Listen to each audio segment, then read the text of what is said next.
Rajeev Agrawal, Managing Partner and Fund Manager at DoorDarshi India Fund, is now joining us on the show. Rajeev, thank you very much for joining in.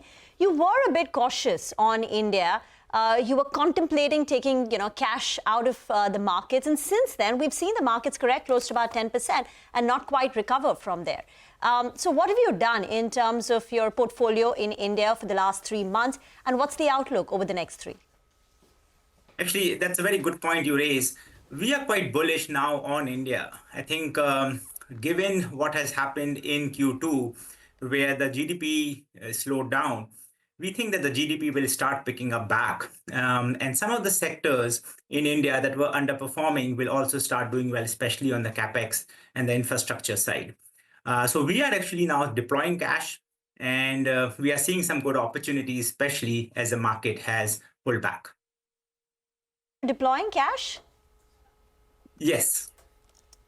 Do you want to talk to us about the opportunities? Where exactly are you putting your money to work? Sure. No, so I think one of the sectors we have been a bit excited about has been the banking and finance space. And especially what has happened is with the MFI performance in Q1, Q2, which was very, very weak, there is this narrative that this particular weakness will continue. We do think that the rest of the year would be a little bit muted, but going into 26, financial year 26 and 27, we think that will be a good area for growth. We also think that some of the big banks actually have been beaten up because there is this concern around RBI reducing the rates going forward. So we think, again, that is an area that should do well, because ultimately, as the capex comes back, both from the government and the private sector, I think that will help the banking sector to increase its book, and through that, be able to make more returns for the shareholders. Rajeev, hi, good morning and Happy New Year to you. So yes, I mean, I think that the interesting facet is that this week or this year has started with investors slightly tempering their expectations from the market. At least that's what all the wise men on the street have been telling us, right? You've been favoring BFSI for a while now, but what else? Since you are now willing to deploy cash, where else is the money going in India? Yeah, I mean, I think the biggest opportunities we are seeing is in the banking and finance. But beyond that, I think even real estate, there has been some pullback. We think real estate cycle is still in the early to medium stage, and I think there is some good opportunity there. You are seeing in certain pockets a lot of excitement there. So real estate is another interesting area. I think renewable energy, I have talked on your show in the past. We think renewable energy right now is very, very cost competitive versus the traditional form of power generation. And India has some big, bold goals out there for 2030. So we think that momentum will continue. And then, the capital markets remains to be seen, given what has happened with the whole futures and options constraints that SEBI has put in. We will see how the Q3 numbers look.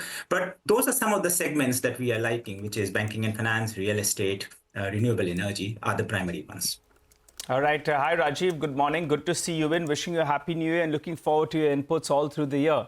But Rajeev, let's, get a little bit stock specific if you could give us some color. In the past, you've named a few stocks. Manappuram is a stock that you've spoken about, some of those private sector banks as well.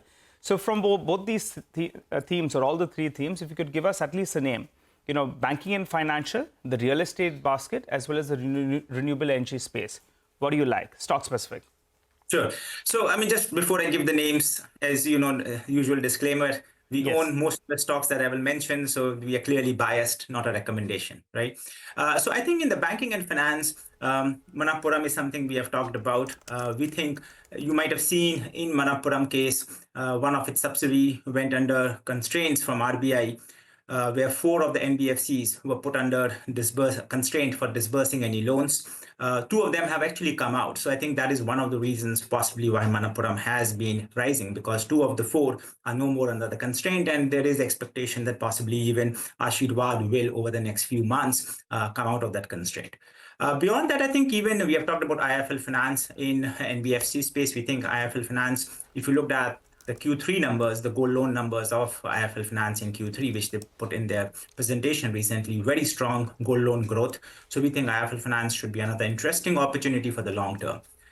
Beyond banking and finance, if we go to renewable energy, I think the name that we own is Inox Wind, and we own that through Inox Wind Energy Limited, which is a holding company.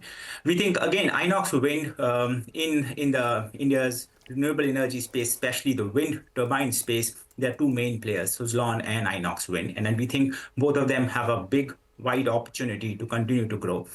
They have done well in 24, and we expect that given the opportunities they are seeing in this space, where the rates for generating new wind power is pretty competitive to the traditional rates, we think that they should continue to do well. And then on the real estate side, sorry, you have a question, Nigel? No, go on. Yeah, real estate. We want to hear the real estate name. So we've got from renewables, you said Inox Wind Energy, right? Yeah, that's right. And Suzlon. Yeah. Let's hear the real estate pick then. Yeah, so yeah, on the real estate side, I think we have been much more bullish on the Mumbai MMR space, and I think that is one area where we have looked at Suntec in the past. And Suntec, right now we are basically holding, but I think Suntec is a stock which also now is having some property in Dubai, and they have some good properties that they're developing in the MMR region. So we think that could be an interesting space to look at. Clearly, these are things that we have held for multiple quarters now, so not necessarily a recent buy.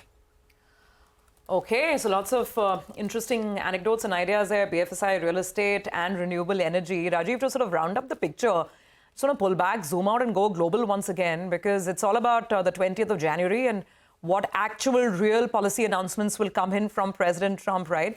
But even as we, move up to the event, the fact is that India has been hit hard by this rising dollar strength, by the fact that, FPIs are continuing to press the sell button, including the last week of the year.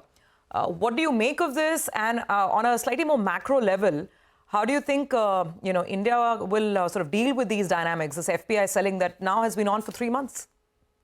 Yeah, so actually, we have a contrarian view there. I think the US equities have done very well in the last 2 years. And therefore, a lot of the positives are already in the price. We think US equities, people are too sanguine about what Trump will do. We think that a lot of those are already in the price. So we would expect that 2025 will be a little bit more muted in terms of returns than what the street is expecting. As that happens, we think that the power of Indian equities and the growth that we have in India will start becoming more prominent. And so there will be a reversal of this flow that we have seen in the last few months. The second thing is that we have seen that Chinese yuan has also been depreciating. So I think the Indian rupee and the Chinese yuan will continue to be moving close to each other, because clearly there is a lot of areas where there is parity that needs to happen. So if Chinese yuan continues to depreciate, we think Indian rupee will also depreciate. But irrespective of that, I think the exports should pick up over time.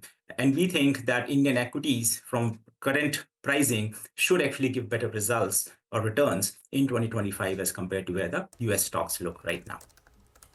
Rajeev, great conversation. Thank you very much for joining us on the show this morning.